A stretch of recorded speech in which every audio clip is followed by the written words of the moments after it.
Радикализм, экстремизм, терроризм мемлекет іргетасын шайқалтуға тырысатын жат ағымдар туралы не білеміз?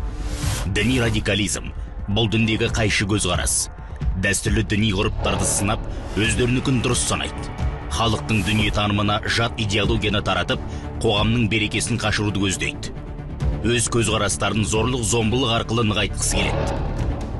Екпе егуден, армия қызметінен, медициналық қызметтен, зайырлы білім беру жүйесінен бас тартады. Экстремизм шеттеу, орталықтан ауытқу, белгіленген жерден тыс кету деген мағынаны білдіреді. Яғни қоғамдық және жалпы тәртіпті мойындамайды. Экстремистер өздерін ең таза, кіршіксіз деп санап, басқаның барлығын адасушыларға жатқызады. Терроризм.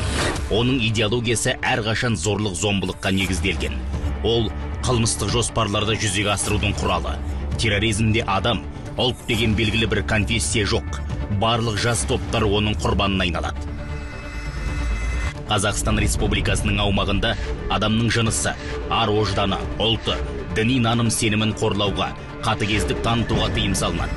Бақ, интернет порталдарында, көше және кез келген мекемеде Қазақстан Республикасында экстремистік деп танылған материалдар мен көзқарастарды таратуға тыйым салынады.